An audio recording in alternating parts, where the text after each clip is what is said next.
Hello everyone, my name is Armand King. I am local here in San Diego, California, raised primarily around Southeast San Diego and Spring Valley. I am the co-founder of a nonprofit organization, a community organization called Paving Great Futures.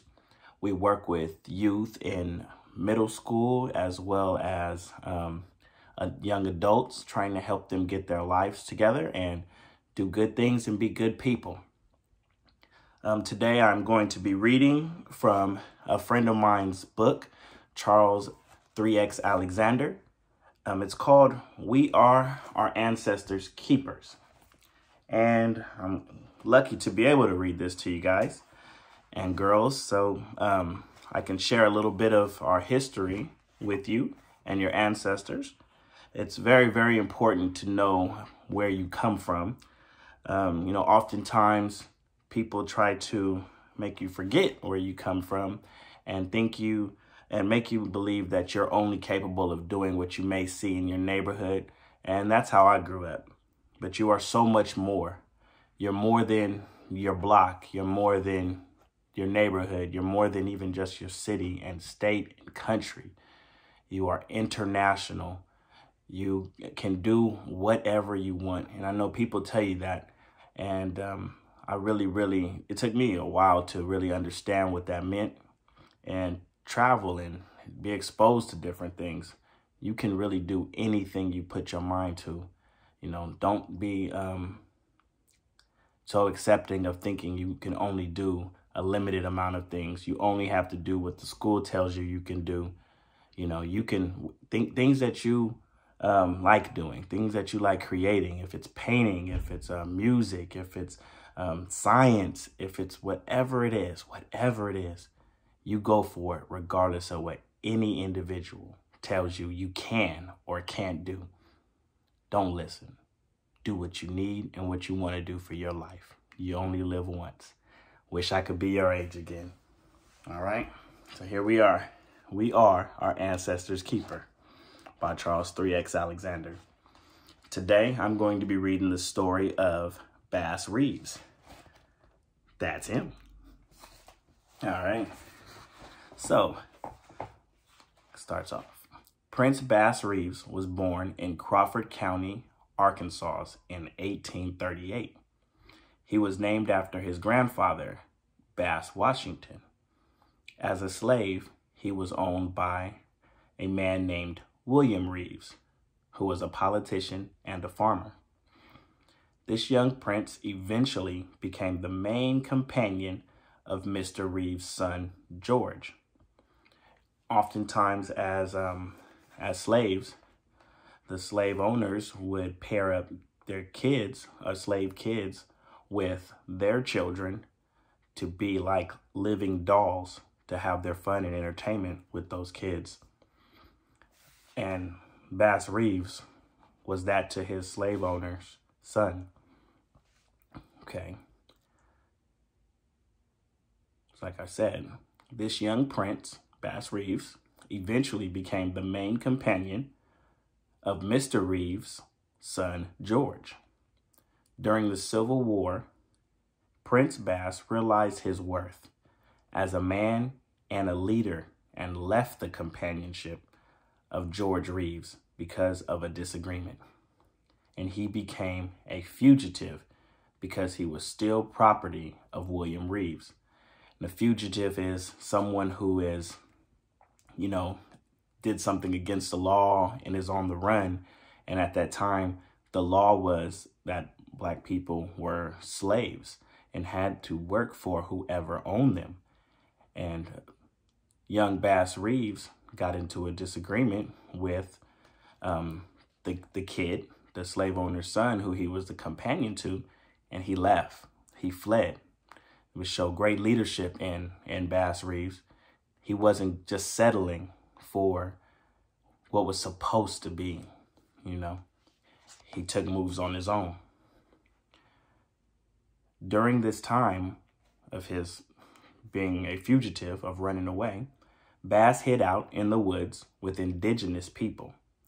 Indigenous people are original people of a specific land, like here in America, the indigenous people would be, people call them Indians or Native Americans.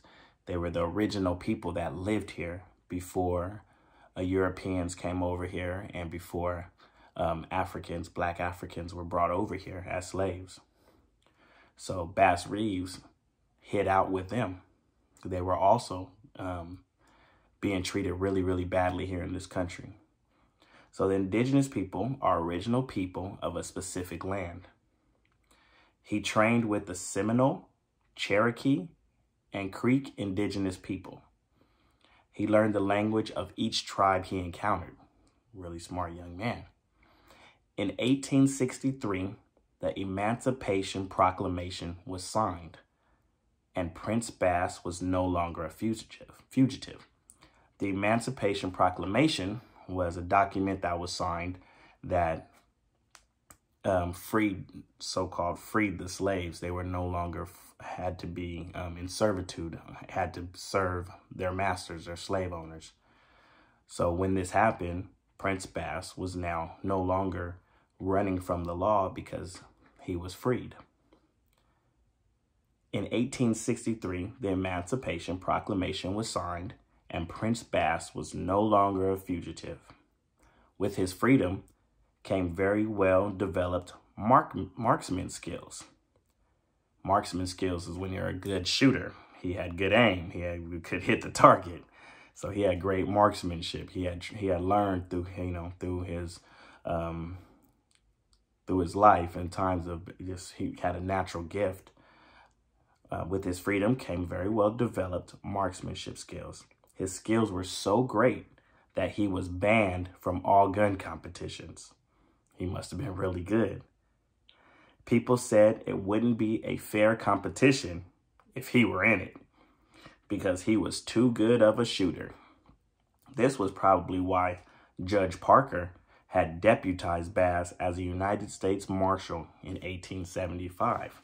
So he became a lawman himself, or what we commonly would probably call a police officer or a sheriff at the time.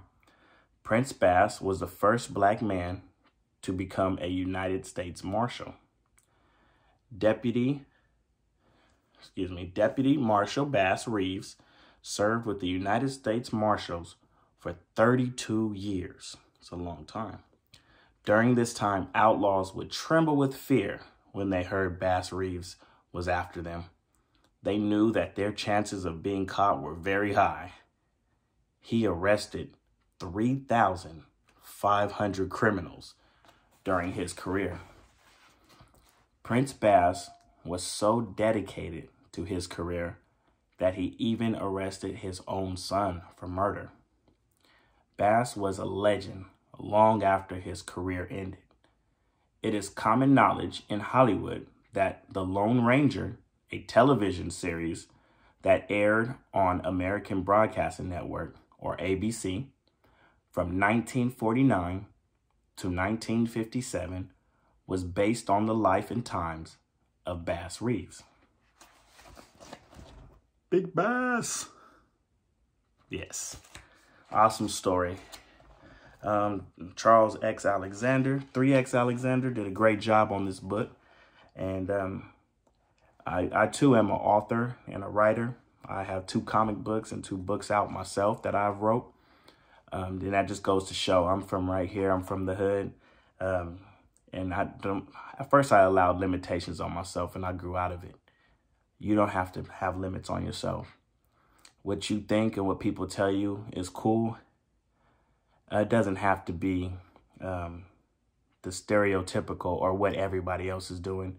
Make up your own mind, make up your own decisions, figure out what you like and you go for it. Don't let nobody deter you. You be the new cool. You set the stage. You make the standard. Don't let other people make it for you. All right? But my name's Armand King. I am your friend, your big brother right here, San Diego. You can do it. All right? Have a great day and thank you. Thank you for letting me read to you. Happy Black History Month.